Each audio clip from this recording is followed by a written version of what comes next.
The second I walked through my parents' front door, I knew something was wrong. The air felt heavy, charged, like the moment before a thunderstorm. Mom's smile stretched just a little too wide, Dad's handshake too firm, and my sister Autumn? She looked like a child who knew a secret, except this wasn't some prank. This was an ambush. If you've ever been underestimated, used, or treated like your hard work didn't belong to you, this story is going to feel personal. It started like a normal Sunday dinner. Or at least it looked like one. Mom guided me to the dining room, pressing on my back with unusual insistence. The table sparkled. Best china, crystal glasses, fresh flowers. A little too perfect. I sat across from Autumn. Her grin wasn't the friendly kind. It was the grin of someone who knew I was about to step into a trap.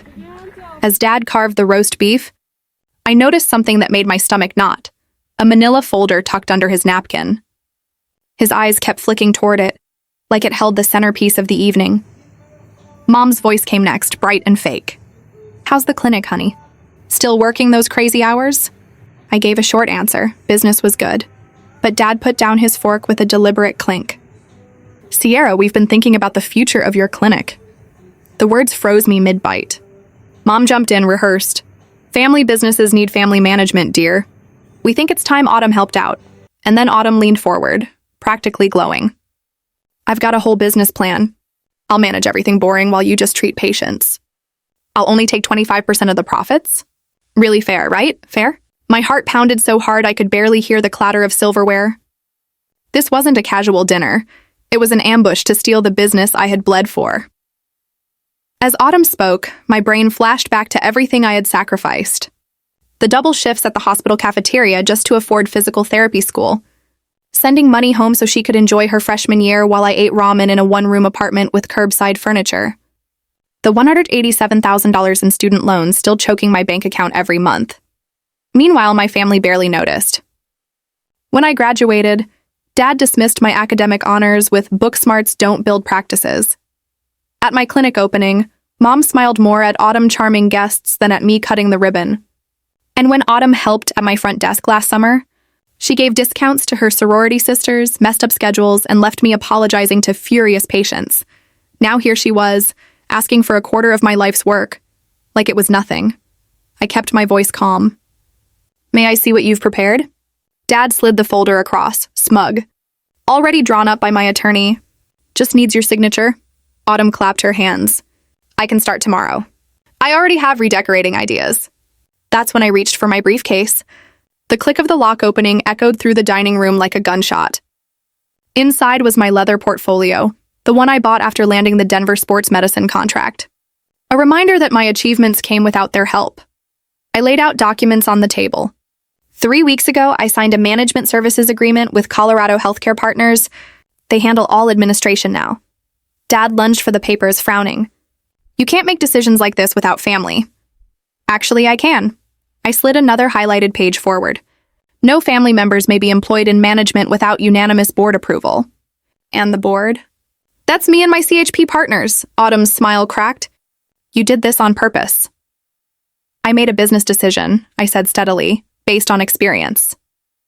From my portfolio, I pulled another folder, patient complaints from her disastrous summer at my clinic, scheduling errors, unauthorized discounts, billing mistakes that nearly triggered an audit. Then another document, $42,000 worth of free treatments I'd given this family over the years. Dad's rehab, Mom's foot therapy, Autumn's massages before vacations, all while I lived off ramen. The silence was deafening. Finally, I stood. These weren't mistakes. They were entitlement.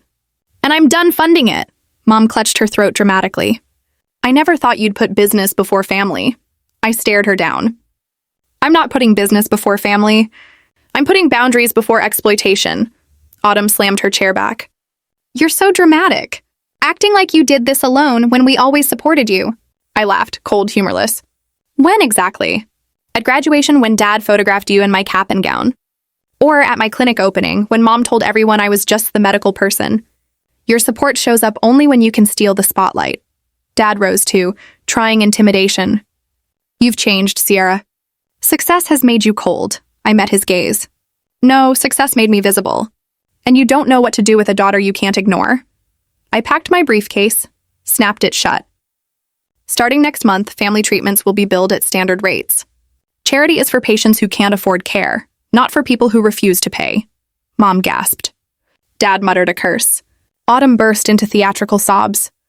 But I walked out, lighter than I had in years. In the months that followed, my clinic didn't just survive, it thrived. We expanded from 3 rooms to 15. My staff grew into a team of 15 therapists. Our outcomes data impressed Denver's largest rehabilitation center, earning us a partnership that brought in hundreds of new patients. Every Friday, our staff meetings ended with pizza and laughter, the kind of genuine family I'd never had at home. Meanwhile, my parents kept trying. Emails, phone calls, even Autumn showing up at the clinic with marketing ideas that somehow required a paycheck. Each attempt was met with the same calm response. Boundaries. This is my clinic. And slowly, the truth began spreading through our community.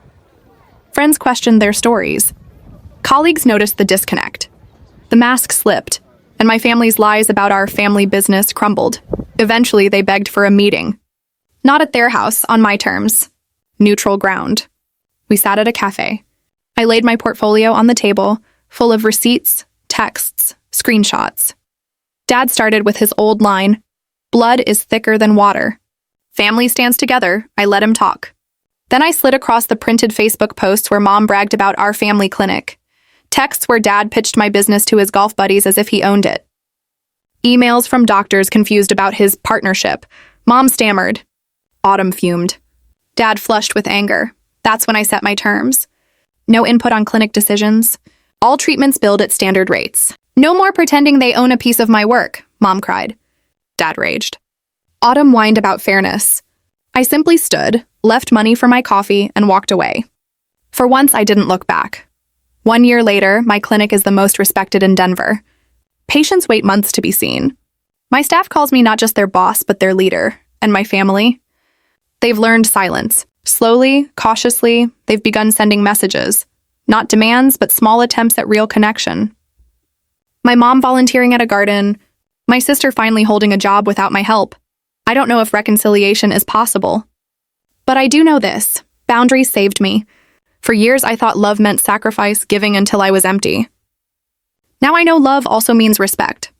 And if someone can't respect you, you walk away. I'm Sierra Bennett. I heal people who value the healing, and I refuse to be invisible ever again.